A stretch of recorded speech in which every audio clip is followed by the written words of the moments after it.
Perdão, do atire a primeira pedra, né? E a nossa proposta é a gente trazer uma conversa, com algumas reflexões, com algumas histórias, para a gente ir tentando perpassar por esses temas e refletir acerca desse conteúdo, né? Mas antes da gente pensar na misericórdia, a gente tem que entender a questão da profundidade como uma virtude moral, se assim podemos dizer, né? Por pensar que ela está no cerne de outras virtudes e de ações, inclusive das bem-aventuranças. Se a gente vai parar e olhar para pensar a questão do bem-aventurados os que são brandos e pacíficos, né? Será que eu consigo ser uma pessoa mais branda no meu comportamento se eu não for misericordioso? Porque às vezes a gente está naquela situação, no ambiente do trabalho, às vezes assim, né? E alguém é um pouquinho mais grosseiro com a gente aí na conversa. Se eu não for misericordioso, eu vou conseguir me colocar no lugar daquela pessoa? Às vezes, para entender, por que eu digo isso? Não justifica, claro, a pessoa agir daquela maneira, mas aí tu vai parar para analisar a vida da pessoa. Às vezes está com um familiar doente numa situação difícil, uma relação conjugal complicada, está passando por questão financeira. Mas será que se eu tiver essa gotinha mais de misericórdia, cara, tudo bem. Como disse, não justifica, mas a pessoa está num momento difícil. Talvez aquilo ali não é o normal dela. Não vou responder fogo com fogo. Você é um pouco mais brando. Tá tudo bem. Vamos procurar fazer isso. Eu gostaria que assim fizessem comigo, né? Como da mesma maneira, quando a gente para pensar na questão de ser pacífico. Às vezes a gente está na questão do trânsito ali, né? A questão dessa misericórdia é algo quase que intrínseco, que se, novamente, a gente não prestar atenção no contexto, eu não for um pouquinho misericordioso, como que eu vou ser pacífico na situação? Como que eu vou pensar nas consequências de uma atitude? E aí, às vezes a gente toma aquela fechada no trânsito ali, né? Já afasta o carro, quer sair batendo boca, aí no impulso vai ali e faz uma loucura. E daí, sei lá, outra pessoa que a gente agiu contra tem 3 crianças pequenas em casa. Como é que fica? Então, a misericórdia, ela está, digamos assim, nesse cerne, nesse germe, né? Da maioria dessas virtudes, por permitir exatamente essa questão da gente se colocar no lugar do próximo, da gente conseguir olhar com um pouco mais de tolerância para entender as dificuldades, para entender a realidade que cada pessoa está vivendo no seu mundo interior. E muitas vezes a gente olha, né, só a questão externa e a gente tem muito vivo o julgamento, que nós vamos transitar também por ele, e a gente esquece de colocar esse lado, de procurar respeitar, de procurar entender dentro do possível, e efetivamente conseguir aplicar, digamos assim, essa misericórdia. Não é por acaso que é uma bem-aventurança, ou seja, a gente encontra alegria, felicidade, leveza na nossa vida quando a gente vai conseguindo experimentar, aplicar isso no nosso dia a dia. E aí, para a gente conseguir refletir alguns aspectos nesse sentido da misericórdia, dessas virtudes, tem uma parábola maravilhosa de Jesus, que ela é bordada no pano de louça, para-choque de caminhão, tem a frase em todos os lugares. Mas a gente não para mergulhar na profundidade da lição que ela vem nos trazer, que é a parábola da mulher adúltera. E aí tem aquela famosa frase de Jesus, né? Atire a primeira pedra aquele que nunca pecou. Vamos pegar e trazer esse contexto e ir um pouquinho mais fundo nisso para a gente entender os movimentos de Jesus e os convites que nos são estendidos com essa passagem. Há 2000 anos se tinha um código penal, né? Na época, bem mais primitivo e selvagem, dá para se dizer assim, do que a gente tem hoje.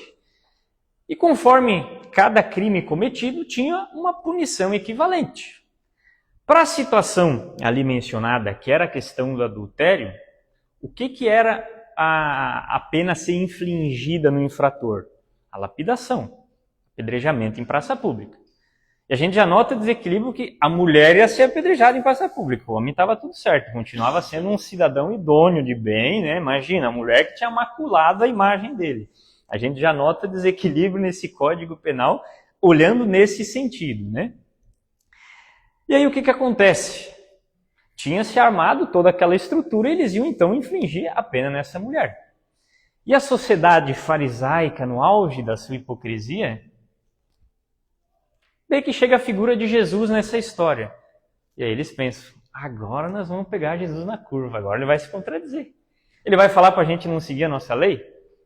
Não é ele que falou assim, eu vim cumprir a lei e não destruir? E aí Jesus larga essa pílula de sabedoria do atire a primeira pedra aquele que nunca pecou. Mas vamos refletir como é que essas palavras se encaixam para todo mundo que estava ali presente. Basicamente, por mais selvagem ainda que a gente falou, né, esse código penal, o desequilíbrio que a gente vê, né, no pesar disso tudo, era a autoridade vigente que tinha no ambiente. Então, nada mais justo que a gente seguir o aspecto legal. Então, esse atire a primeira pedra aquele que nunca pecou, Jesus basicamente fala assim, gente, é a lei de vocês estão mais é que certo de seguir, tá tudo certo. Mas faz assim, primeiro olha para dentro. Se não fez nada igual, que sabe pior, beleza. Manda lenha na pedra aí que tu tá no teu direito, tá tudo certo. O que consequentemente aconteceu? Todo mundo largou a pedra. Porque basicamente Jesus convida essa misericórdia de se colocar no lugar do próximo através do olhar sobre si mesmo. Das próprias escolhas, das próprias ações que nós mesmos cometemos. E, consequentemente, todo mundo desistiu daquilo. E da mesma maneira, essas palavras servem também, caíram como uma lição para a mulher, né? No sentido de que, minha filha, tu viu que assim como você, todo mundo já errou da mesma maneira. Mas tu viu onde que o equívoco, o erro está levando, as consequências que tem? Vai diferente. E não era por acaso que Jesus tinha aquela frase que ele sempre falava quando fazia uma coisa. Vá e não peques mais. Ou seja, vamos fazer diferente, cara. Olha as ações, tu viu o exemplo prático que tu teve, que não é um caminho legal a seguir? Vamos fazer diferente. Vamos procurar fazer de uma nova maneira, né? E assim ele não julgou, não repreendeu a mulher, não deu de dedo, não questionou nada. E a gente nota que esse é um episódio que há 2000 anos nos é representado e até hoje a gente não para entender na profundidade. E basicamente ele traz todos esses aspectos relativos. A questão de perdoar, a questão de olhar para si mesmo, né? Não ter... A questão, primeiro, olha para dentro antes de julgar o próximo. A questão da repreensão, a questão de tu se reconciliar. Basicamente é um exemplo prático que é trazido. E aí a gente para pensar assim, ó, passado esses 2000 anos, do ponto de vista, pensando no Brasil, claro, cada país tem a sua, nossa Constituição, nosso Código Penal melhorou muito, certo? Ainda tem algumas brechas, digamos assim, que é possível se beneficiar, nosso bel prazer, mas já melhorou bastante, né? A gente não apedreja mais ninguém, certo? Mas aí teve uma situação semelhante, agora acho que deve fazer o quê? 1 ano e meio, 2 anos atrás, se não me engano, em que uma mulher casada se relacionou com um homem que era morador de rua, em situação de rua. E esse episódio veio à tona nas redes sociais de uma maneira... Uau, todo mundo falando aquilo, né? E aí a gente nota que, mesmo passado esses 2000 anos, os comentários, as críticas, aquela pedra que não é mais física, passou a ser uma pedrada virtual agora nos nossos comentários, era quem? Da mulher. Ah, não, porque ela é louca, por que ela foi fazer isso? E qual que foi o comportamento de muitas pessoas para com aquela criatura do homem? Começaram a fazer ele viralizar nas redes sociais. Convidavam para festa, para ir para camarote, queriam tirar foto e basicamente passaram a trazer uma idolatria naquela figura e naquilo que tinha acontecido. Então, mudando os caracteres, talvez requintando e trazendo uma pitadinha evolutiva nessa história, a gente nota como isso ainda está enraizado na gente. No seio da nossa sociedade, alguns tipos de comportamento. E por que eu estou fazendo toda essa relação? Porque basicamente, um dos pontos que mais nos dificulta é exatamente essa questão do julgar. Ele nos afasta dessa misericórdia que permite ser benevolente muitas vezes. Porque eu convido todo mundo a fazer um olhar interior. Em quantos momentos que quando algo que é diferente aos nossos olhos, aos nossos hábitos surge, primeiramente, hoje em dia a gente já está num estadozinho melhor, a gente já não fala. Mas dentro da gente, o primeiro momento que a gente vai fazer? Julgar. Se entra alguém agora aqui, uma roupa de outra cultura, com uma burca, com um turbante, uma roupa diferente. Com certeza ninguém ia falar nada. Mas a gente ia fazer assim, ó. Por dentro é que ele faltava dar aquele comentário, ó, esse aí. E por que isso aí muitas vezes se manifesta antes mesmo da gente praticar a caridade? A gente vai fazer, se inscreve aí estou participando de um trabalho social, vou entregar sopa, entregar marmita. E daí tem algum dos camaradas lá, algum dos irmãos que está esperando para pegar na fila que está bagunçando. Por dentro a gente fica, isso aí nem merece, não dá vontade nem de entregar, né, o negócio. Até fazendo a caridade a gente tem esse impulso. E basicamente, o porquê que isso já vive em nós? Não é por acaso que nada mais somos que herdeiros de nós mesmos, né? Encarnação aí sucessivas que a gente foi indo vivendo numa cultura. E a questão da bolha social e cultural que a gente é criado. Com os hábitos que a gente foi criado. E a gente passa a ter como a estrutura moral do que é certo aquilo que a nossa realidade nos permitiu enxergar. Alguns tiveram acesso de viajar, estudar, conhecer outros pontos e passar, assim, a se colocar um pouquinho mais no lugar de pessoas de outras culturas, que muitas vezes se aproximam, vêm para o nosso país numa situação extremamente difícil. Que muitas vezes, ao invés do acolher que nos é ensinado, a gente faz o quê? Preconceito e julgamento, né? Deixando de lado, né, N questões que envolvem tudo isso. Mas por quê? É exatamente por fugir do que a gente tem por certo. E isso é algo que nos acompanha há muito tempo, né? E tanto assim é que a gente para pensar nesses comportamentos enraizados que nos dificultam desse acolher, que esse formato, digamos, de acolhimento, ele se replica, ele é característico do mundo espiritual. Dou exemplo.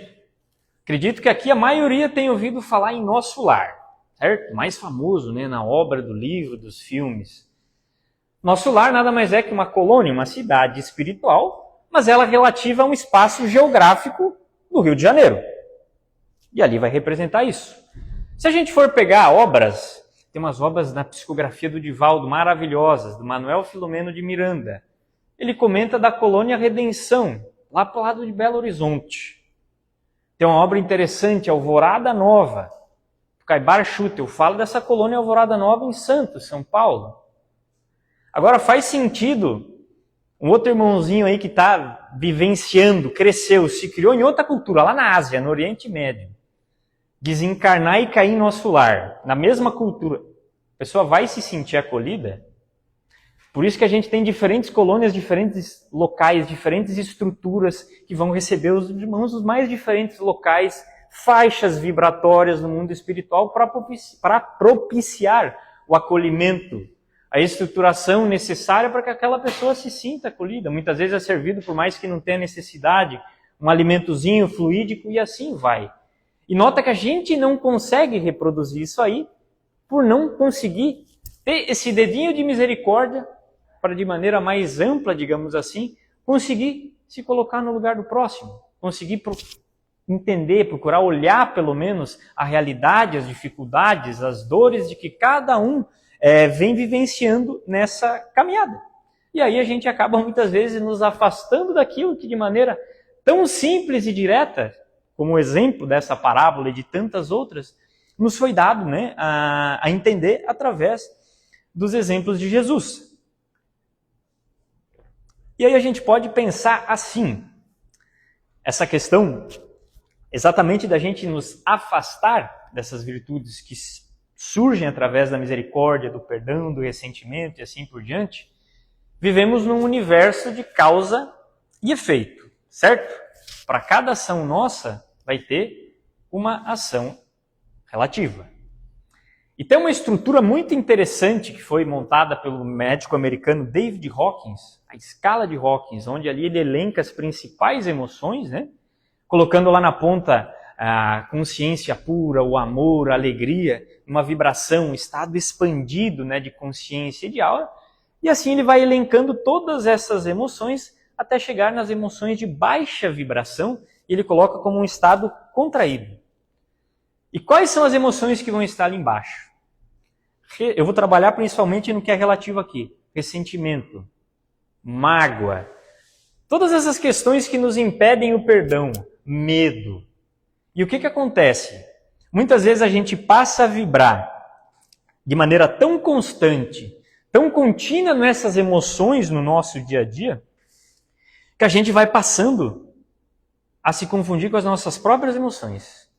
E aí aquilo ali que era uma bolinha assim, escurinha dentro de nós, para dar o exemplo, vai começando a tomar espaço e vai crescendo. E quando a gente vê aquilo ali, engoliu a gente, né? E aí somatiza. O que é isso? Vem alguma doença no corpo físico, relativo em algum lugar que a gente não sabe o porquê, relativo a algum outro aspecto. Ou a nossa vida é bloqueada num aspecto que a gente não consegue ir para frente. A vida financeira não desbloqueia. Mas entenda que para cada causa que eu estou emanando vai vir um efeito relativo. E aí a gente vive uma vida bloqueada por não conseguir se permitir, por não conseguir se libertar nesse sentimento de um amor que perdoa, que tolera, que reconcilia. A gente vive uma vida muitas vezes se privando da vivência com familiares, por não ser capaz de aceitar as escolhas, por não ser capaz de perdoar, por não ser capaz de passar adiante frente às circunstâncias vivenciadas. Só que esse tipo de situação traz inúmeros bloqueios na vida. Eu vivi uma situação parecida na época, até ainda não conhecia o espiritismo, de um conhecido que tinha ali, o pai tinha muitas propriedades de terra, assim, era uma questão gigantesca e eram 3 irmãos. O pai desencarnou, ficou toda aquela herança. E a gente sabe que isso aí muitas vezes a briga que é para vender, para dividir e tudo mais. E o que acontece? Esse conhecido meio que ficou passado para trás na história. Um dos irmãos meio que deixou ele para trás e ele recebeu uma porção menor do que aquela a qual ele tinha direito. Era um cara que tinha uma condição de vida extremamente confortável, que tinha um patrimônio tranquilo, tinha os filhos encaminhados e tudo certo. Para dar um exemplo, vamos supor, a parte dele deveria ser R$1 milhão, ele ganhou 500 mil, o irmão dele ganhou 500 mil a mais, estou dizendo isso. Primeiro ponto, ok, dinheiro, sim, válido, mas tipo, não ia ter um impacto e o cara não perdoava aquilo ali. E foi seguindo a vida, ele andava de moto. Um dia ele sofreu uma queda de moto e teve problema no tornozelo. E essa novela do tornozelo se prorrogou por tempo. E fez uma cirurgia, e fez outra cirurgia, e troca de médico, e faz. Ele fez umas 5, 6 cirurgias, não resolvia, tentou tratamento, e fez infiltração, e fez não sei o que, não deu certo. Vou tentar fazer cirurgia espiritual. E foi, fez 2, 3 cirurgias espirituais, passado uma década naquilo ali. E ele não perdoava aquele irmão dele. Todo mundo falava, cara, segue adiante. Deixa, o cara vai se acertar com ele, com a consciência, com a balança divina, deu pra bola. Tipo assim, ó, tu não tá passando fome, tá tudo certo, vem, deixa com a consciência dele, segue tua vida. Tu vai deixar de ver teu sobrinho, de conviver com pessoas que, sei lá, ia ser legal tu tá fazendo isso, privar isso, tu não tá indo em coisa da família. E aquilo ali foi. E o cara não queria nem saber. E o tornozelo ruim, passado uma década ele não tinha conversa. O que aconteceu? O tornozelo passou a ser um problema de segundo plano. A gente não falou daquela bolinha que vai crescendo dentro da gente? E foi o que aconteceu com ele. E o conflito existencial, a dor interior começou a visitar de uma maneira tão forte que o cara falou, beleza, vou tentar de todos os caminhos, beleza, vou perdoar a figura do meu irmão para encontrar paz. E aquilo foi uma redenção, foi uma coisa que tu vê que o semblante da pessoa passou a ficar leve. A pessoa voltou a ter vitalidade, assim, o olhar era outra história. E o tornozelo tinha ficado esquecido, já não era mais um problema. Mas como consequência, o que aconteceu? Foi voltar no acompanhamento normal que fazia no médico, foi fazer exame. Ah, cara, melhorou, tal coisa. Volta daqui X tempo, vamos fazendo o exame. Aquele negócio foi indo, foi melhorando, foi embora. E aí, às vezes, eu trago esse exemplo por uma vivência prática, o quanto a gente não bloqueia a nossa vida nesse sentido. É pensar, né, que tudo que a gente pensa, a gente sente, é a energia que a gente vai estar irradiando, né? Pensa que são saindo como se fosse filamentos aqui, né? Ligação, que nem vasos assim que estão indo. O que essas emoções, para ficar de uma maneira bem clara para a gente entender, fazem? Isso aqui é o fluxo de energia que vem para o nosso corpo, que distribui a energia, que dá a nossa vitalidade, né? Na doutrina espírita a gente chama de fluido vital. Os nossos centros de força, os nossos chakras distribuem. Muitas vezes essas emoções elas vão fazendo o quê? Como se fosse que elas vão cristalizando. Elas vão fechando e elas vão bloqueando esse fluxo. E aí muitas vezes a gente adoece, e aí muitas vezes algum campo, algum aspecto da nossa vida não vai para frente. E muito está relacionado com essas questões e com as crenças limitantes e com as dificuldades em perdoar, em seguir em frente, em alcançar essas vibrações, que eu dei o exemplo do Dr. David Hawkins, de paz, de aceitação, de conseguir trabalhar em si mesmo. Porque como que eu vou aceitar trabalhar, vou estar trabalhando algo em mim se nem sequer eu aceito que eu sou dessa maneira, né? E aí a gente segue nesse comportamento que nos afasta da reconciliação, do perdão. E a gente segue atirando a pedra sem pensar, né? Sem olhar, digamos assim, para os nossos próprios pecados, o que acaba nos dificultando a nossa caminhada evolutiva e muitas vezes nos comprometendo para o além-túmulo, para quando a gente desencarna. Porque sim, essas questões que relativas principalmente a isso, elas nos acompanham do outro lado da vida. As emoções, os conflitos familiares, sociais, as dificuldades que a gente não trabalha aqui, que a gente deixa para depois, ou que a gente quer terceirizar a responsabilidade, o protagonismo da nossa vida, gente, a gente desencarna, vai continuar do lado de lá, e a notícia é que beleza, se vai voltar, vai ter que fazer tudo de novo, muitas vezes numa condição ainda pior. E para tentar ilustrar isso aí, tem um bom exemplo da obra Ação e Reação, nada mais justo que falar dela, né? Uma obra belíssima ali, que em todos os aspectos eles estudam esses aspectos da lei de causa e efeito, como se processam, dão milhares de exemplos e histórias. E uma delas que eu vou trazer aqui é a história do Antônio Olímpio. Que lá, André Luiz e os camaradas estavam à missão de estudo numa instituição que chamava Mansão Paz. Era como se fosse um posto de auxílio no meio da região umbralina, ali mais densa, e fazia o resgate, então, principalmente dos camaradas ali que estavam em desequilíbrio, né? E a gente não está falando de gente inocente, não porque eu briguei com a minha mãe, não. Estamos falando de questões de pessoas que impactaram coletivamente, de modo negativo, ao próximo, né? Então, trabalhava, muitas vezes, em condições mais graves, kármicas, né? Quando a gente pensa nisso. E aí chega Antônio Olímpio, né? Eles faziam as caravanas de resgate, quando chegavam aqui na instituição, eles iam fazer um trabalho que eles chamavam de inspeção. E aí eles conheceram Antônio Olímpio, que estava numa situação muito difícil, complicada, né? O corpo perispiritual, né? A gente é corpo, perispírito e espírito. Quando a gente desencarna, fica só esses dois. Estava bem lesado, estava numa situação difícil. E nisso surge uma senhora, né? Quando eles estavam fazendo essa inspeção, que se apresentou, tinha um crédito moral, digamos assim, e veio interceder em benefício de Antônio Olímpio para saber se ia dar tudo certo. Deu? O assistente ali que acompanhava, tá tudo certo. E aí eles foram estudar o que havia acontecido com essa figura para ele chegar naquela situação. E basicamente, situação semelhante a essa, né? O pai desencarna e fica um montante de terras ali, e ele era um cara que era muito dado aos negócios, muito próspero, digamos assim, para fazer aquela fazenda ali fluir. A parte dele já era um sucesso.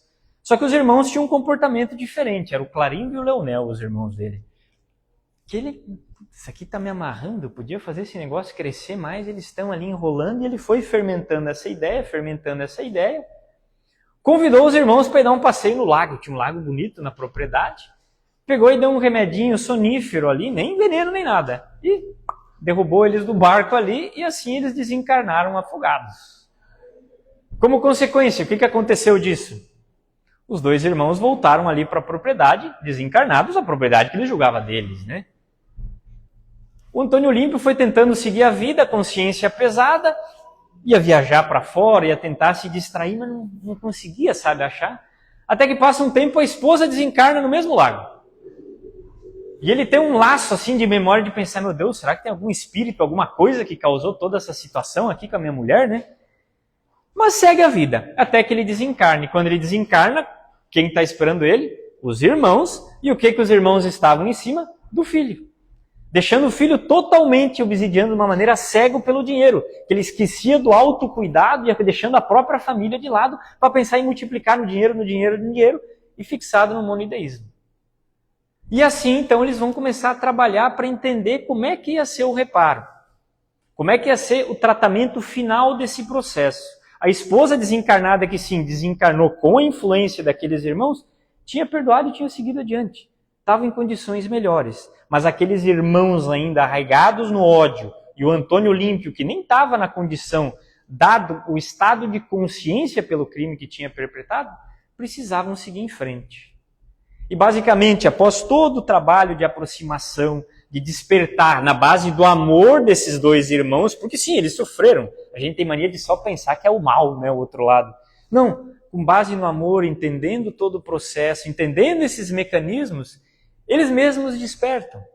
E eles mesmos vão almejando voltar para fazer diferente. Foram, digamos assim, instigando essa vontade de não só voltar, mas, por exemplo, eles pagar o crime que eles tinham feito como desencarnados para aquela que tinha sido a cunhada. E assim é dada a oportunidade. Espiritualmente eles acordam tudo isso, começam a trabalhar nesse processo.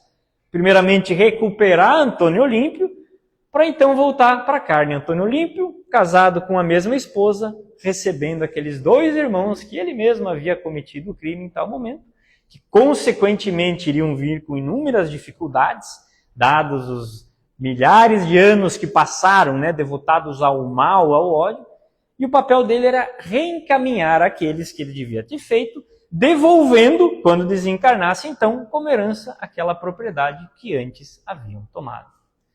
E com isso a gente olha que a gente deixar a misericórdia na nossa conduta, nas relações sociais, a reconciliação, o perdão, a gente falar a verdade frente às circunstâncias da vida, por mais difícil que pareça ser, é o melhor caminho. É ser claro, traz leveza, traz tranquilidade, que às vezes é uma vida vivida carregando um segredo, uma mentira, um crime dentro da gente, que pouco adianta. A gente acha que vai morrer com a gente no túmulo e só vai se estender do lado de lá. Então a proposta no sentido da reflexão da noite é dessa forma. Da gente olhar para essa misericórdia, da gente olhar para esse perdão, da gente olhar para a reconciliação como ferramentas importantíssimas que nos são amorosamente oferecidas. Que muitas vezes aquela relação difícil dentro de casa com a nossa família é tudo que a gente tanto almejou antes de voltar para cá.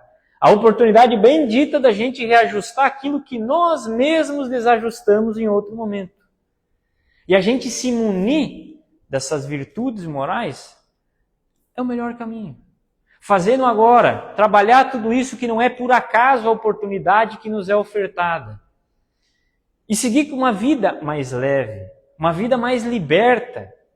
Entender as nossas emoções, bem acolher, trabalhá-las, para consequentemente a gente ter condição de passar adiante numa vida mais leve nas nossas ações, ser mais brando, ser mais misericordioso para com quem está ao nosso redor.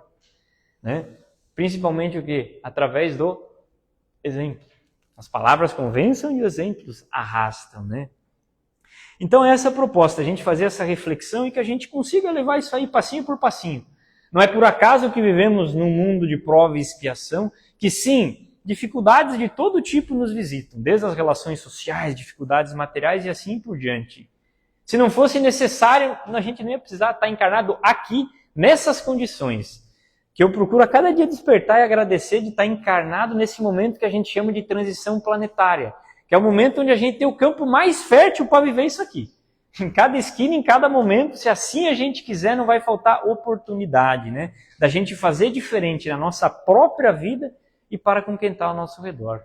E que passinho por passinho, esse objetivo, esse propósito passe a nos alimentar interiormente também, né? E que a gente consiga sentir alegria e a satisfação não só no ter, mas nas coisas também do ser, né? Eu agradeço a paciência e a atenção de todos que estiveram presentes na noite de hoje, que o mestre possa acompanhar todos de retornos aos lares ali. Um excelente final de semana e uma boa noite a todos.